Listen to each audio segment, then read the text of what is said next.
Welcome to Chitra சமையல். இன்றைக்கி நாம் ரொம்ப சுவையான இன்ட்ரெஸ்டாக செய்யக்கூடிய எல்லோரும் விரும்பி சாப்பிடக்கூடிய கொழுக்கட்டை தான் செய்ய போகிறோம். நம்ம விநாயகருக்கு பிடிச்சது கொழுக்கட்டை. இன்றைக்கி நாம் 2 விதமான கொழுக்கட்டை செய்ய போகிறோம். தேங்காய் பூர்ண இனிப்பு கொழுக்கட்டையும் மோதகம் கொழுக்கட்டையும் செய்ய போகிறோம். வாங்க இதுக்கு தேவையான பொருளை பார்க்கலாம். இது மெஷர்மெண்ட் கப்பு, 1 கப்பு பச்சரிசி மாவு எடுத்துருக்குறோம். வறுக்காத பச்சரிசி மாவு எடுத்துருக்குறோம். இதே அளவோட மீதி பொருளும் நம்ம எடுத்துருக்குறோம். அதாவது இந்த கப்பில் 1/2 கப்பு தேங்காய் துருவல், 1 கப்பு பொடித்த வெல்லம், 1/2 கப்பு பொட்டுக்கடலை மாவு, 4 ஏலக்காய் மிக்சியில் போட்டு தூள் பண்ணி எடுத்துருக்கோம். வாங்க இதை செய்ய ஆரம்பிக்கலாம். அடுப்பில் ஒரு பேன் வச்சுக்கலாம். இப்போ மாவை பச்சரிசி மாவை வறுக்காதமாக எடுத்துருக்கோம்ல, அதை நம்ம லைட்டாக வறுத்து எடுத்துக்கலாம். அடுப்பை ஸ்லோவில் வச்சுக்கிட்டு தான் வறுக்கணும், இல்லைன்னா கருகிடும். கொஞ்சம் சூடானா பரவாயில்ல. வறுத்து செஞ்சால் தான் நம்மளுக்கு கொழுக்கட்டை மேல் மாவு வெடிக்காமல் இருக்கும். ஒரு 5 மணி நேரம் 6 மணி நேரம் ஆனாலும் ரொம்ப சாஃப்டாக இருக்கும் ஆறுனப்புறம் கூட. அதனால தான் இப்போ வறுத்து எடுத்துக்கிறோம். இல்லை கொழுக்கட்டை மாவு நீங்கள் வாங்குறதா இருந்தால் அது கூட நீங்கள் எடுத்துக்கலாம். மாவு வறுப்பட்டுடுச்சு. இதை பக்கத்தில் வச்சிடலாம், செய்ய ஆரம்பிக்கலாம். அடுப்பில் ஒரு பாத்திரம் வச்சுக்கிறோம். தேங்காய் பூர்ண கொழுக்கட்டைக்கு இப்போ நம்ம செய்ய போகிறோம். ஒரு 1/2 டம்ளர் தண்ணி ஊற்றிக்கலாம். வெல்லம், தேங்காய் பூர்ண கொழுக்கட்டைக்கு வெல்லம் பாவு காய்ச்சி எடுத்துக்கிறோம். மண்டை வெல்லம் உடச்ச போட்டு வச்சிருக்கிறோம்ல, அதை போட்டுக்கலாம்.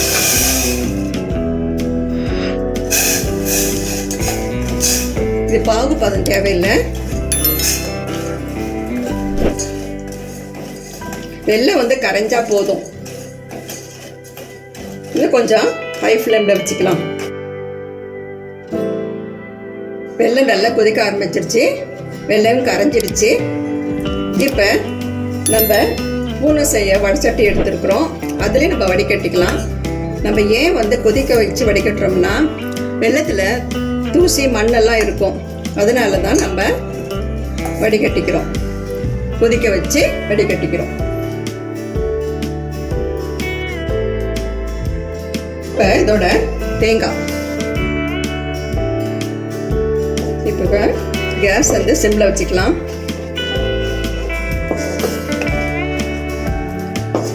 தேங்காயும் வெள்ளப்பாகும் சேர்ந்து வரட்டும்.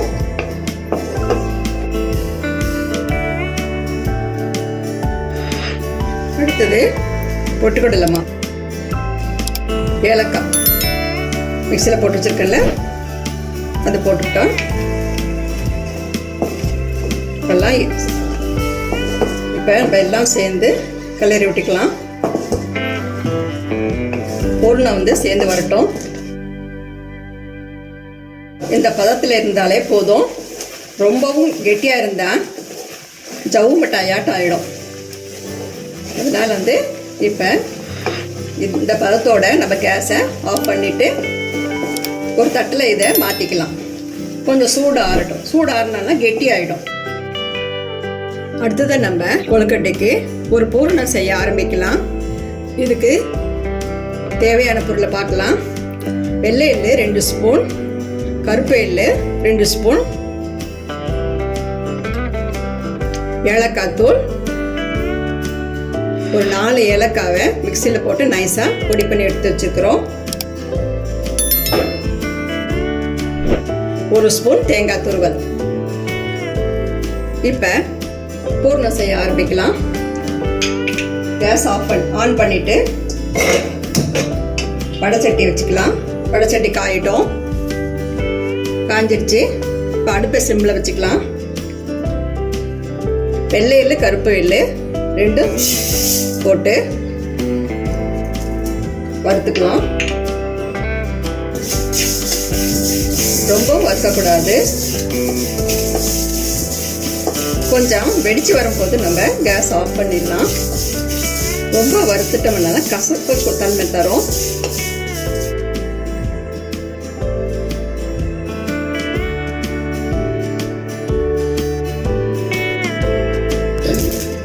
பாருங்க, இந்த மாதிரி பொரிஞ்சு வரட்டும். இப்போ நம்ம கேஸ் ஆஃப் பண்ணிடலாம். இதை நம்ம ஒரு மிக்ஸி ஜாரில் போட்டுக்கலாம். எல்லாம் ஆறிடுச்சு. இப்போ மிக்ஸி ஜாரில் போட்டுக்கலாம். இதோட ஏலக்காய் போடலாம். இது கூட தேங்காய் தூள் போட்டு நைஸாக அரைச்சி எடுத்துக்கலாம். மிக்ஸி ஜாரில் இது மாதிரி நைஸாக அரைச்சி எடுத்துக்கிறோம். இது கூட 3 ஸ்பூன் நாட்டு சர்க்கரை போட்டு அடித்து எடுத்துக்கலாம். பாருங்கள், மிக்ஸியில் போட்டு இந்த மாதிரி நைஸாக அரைச்சி எடுத்துக்கிறோம். இது ஒரு பவுலில் மாற்றிக்கலாம். இப்போ பாருங்கள், தேங்காய் பூர்ண கொழுக்கட்டைக்கு பூர்ணம் வந்து நல்லா ஆறி இருக்கு. இதை இந்த பக்கம் வச்சுக்கலாம். மோதகத்துக்கு பூர்ணம் ரெடி ஆயிடுச்சு. நாட்டு சர்க்கரை நான் போட்டிருக்கேன் இனிப்புக்கு.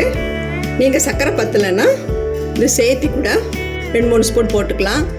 மண்டை வெல்லம் வேணும்னா கூட உங்களுக்கு போட்டுக்கலாம். அது உங்கள் விருப்பம். இப்போ நம்ம பூர்ணத்துக்கு மேல் மாவு செய்ய ஆரம்பிக்கலாம். அடுப்பில் ஒரு அடைச்சிட்டு வச்சுட்டோம். இந்த மெஷர்மெண்ட் கப்பில் தான் நம்ம அரிசி மாவு எடுத்துருக்கோம். இதில் 1.25 கப்பு அளவு தண்ணியை எடுத்து ஊற்றிக்கலாம் வடச்சட்டியில்.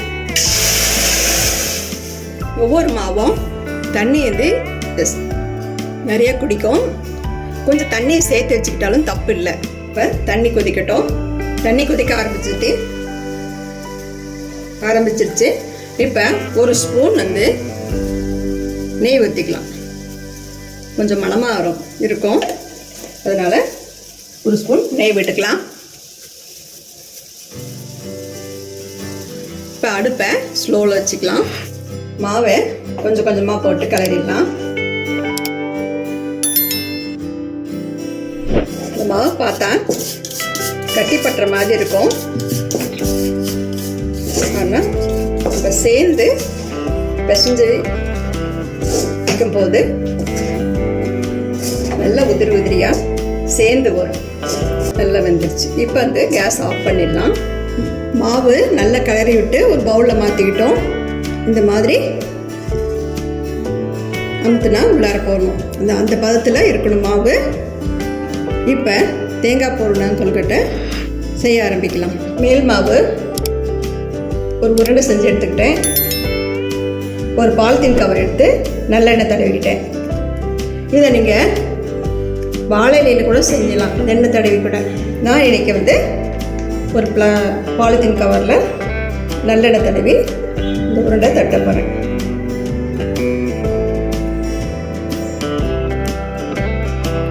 பாருங்கள், இதே மாதிரி தட்டிட்டோம். இது மேலே தேங்காய் போடணும். அதை வச்சு அடிச்சுக்கலாம்.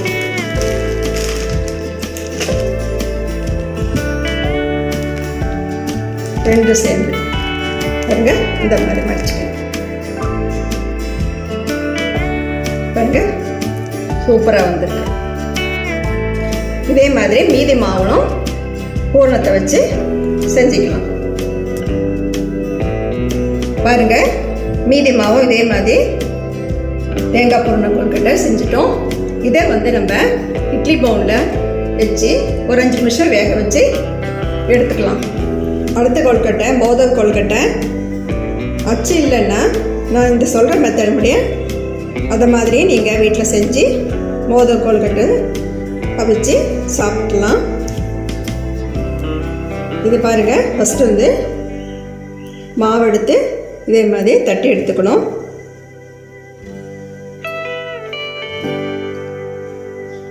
இதுக்கு எள்ளு பூரணம் தான் செஞ்சுருக்குறோம்.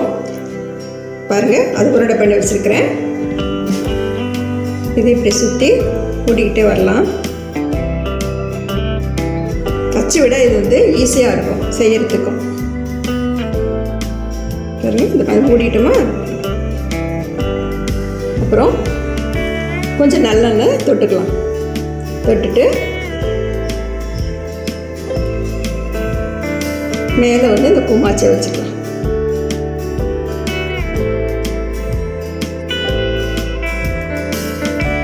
ரொம்ப சூப்பராக வந்திருக்கு.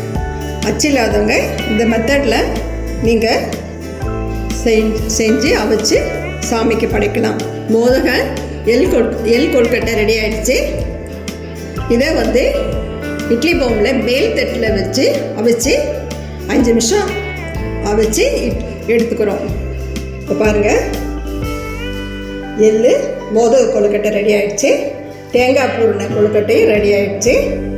நீங்களும் உங்கள் வீட்டில் இதே அளவோடு செஞ்சு பாருங்கள்.